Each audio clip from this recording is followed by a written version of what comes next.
Dead.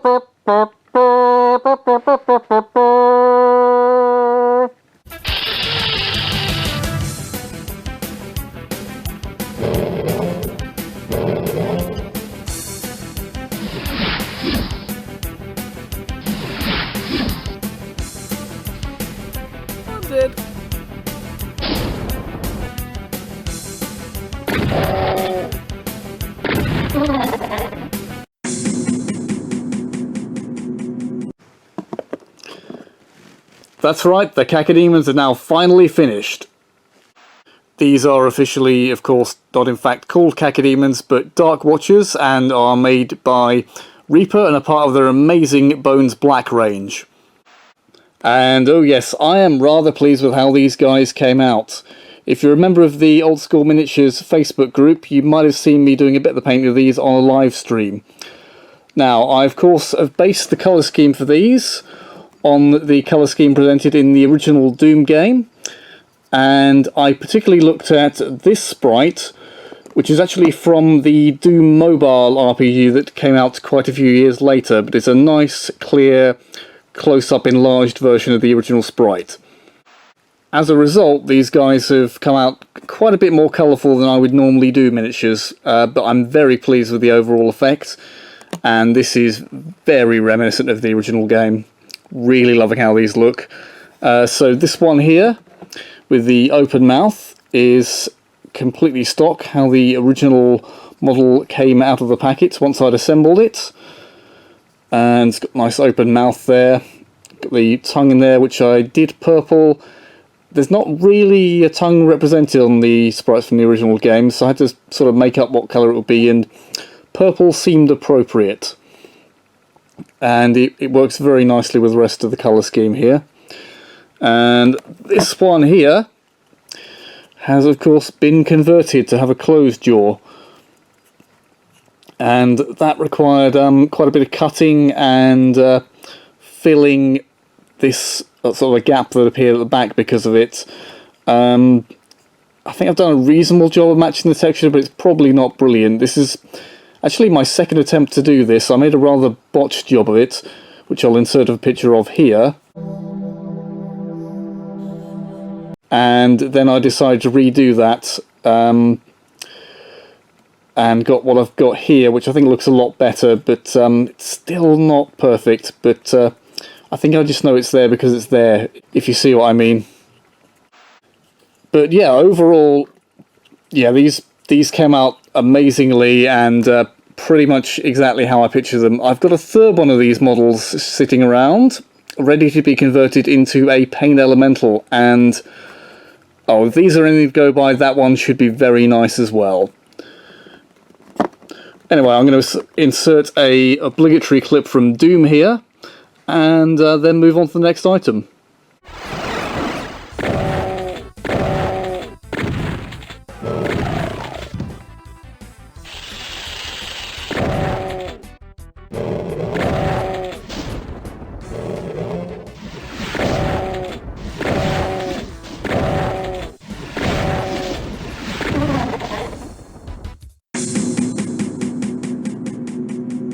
So yeah, another thing I finished painting recently is this Cthulhu Wars hunting horror. Came out quite nicely. Went for a dark blue colour scheme with off grey for the bony plates, and added a few blue and purple washes over the gaps in the plates, just to give it a nice kind of otherworldly appearance. Quite pleased with this model. Very sleek design, like this. Not really much to say about it, but yep, nice model, nicely sculpted. Yeah, and I've made the mistake of filming this at a time as the sun is going down, so I think my lighting is going to be a bit more terrible than usual in this video. Anyway, on to the next item.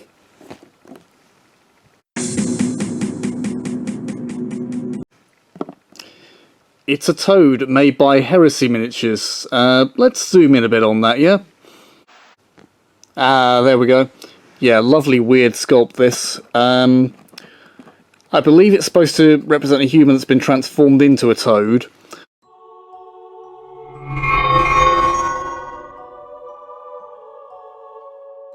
And that's basically what I bought it for, was to use as a toad in Talisman. I've actually got 2 more of these, to which I'm going to fit a wizard and a pirate hat to make them somewhat like the original Talisman miniatures. But yeah, these are great, weird little things, and painted up quite nicely. See, it's got that far too human-looking face. Very nice. Love the concept of these. And finally, here is a sarcophagus / tomb type piece made by Scotia Grendel. This one's made to be the ruined variant, and they make some other variants which I'll get to in a second. Yep, quite pleased with this. Did a bit of work on it. I filled the inside with green stuff and added, just see them in there, a couple of skulls and a bone there to sort of detail the inside, and then glued down the lid pieces in the arrangement you see here. And here are the other variants of these pieces that Scotia Grendel make. This is the, I guess, original basic one. This comes in a set with some other tomb and mausoleum type pieces, not all of which I've got painted, so I won't be showing you all those right now. And yeah, this is just one solid piece of resin basically, but looks rather nice. And then there is a separate set of the variant pieces, one of which of course is this, the one with the shattered lid. Then you've got one with a slightly skew lid. This is again one solid piece of resin this time, rather than like this, which is a resin base with metal lid shards.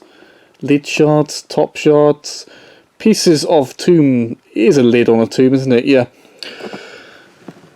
And lastly, my favourite one, which is this one, which has a separate but intact metal lid, which is great because you can slide it open just like the ones in Diablo. The sanctity of this place has been fouled.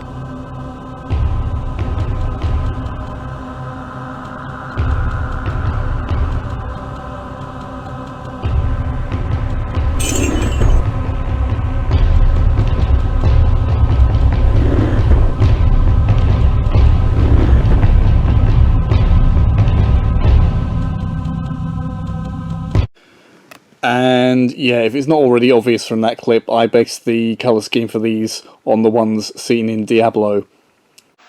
So yeah, these 3 variants here are from one set that Scotia Grendel make, and you know what, I might as well show you the pieces I do have painted from the other set. Here of course is the tomb, but it also came with a sort of sarcophagus coffin type thing, with a separate lid and a rather nicely detailed skeleton inside there, and a mausoleum wall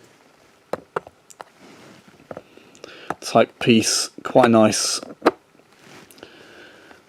And there was a third piece that was like a portcullis arch with skeletons either side that I have not got around to painting yet, because I want to do a bit of conversion work where I can open the portcullis, and that's not quite finished yet. Maybe you'll see it in a later video. Oh, another cool thing, if you get the lid from this and stick it on top of this, you've got yourself a slightly different looking tomb, which can be useful in your dungeons if you want a tomb that looks a bit different. Yeah. Well, that's about it for this video, so until next time, I need a goodbye catchphrase.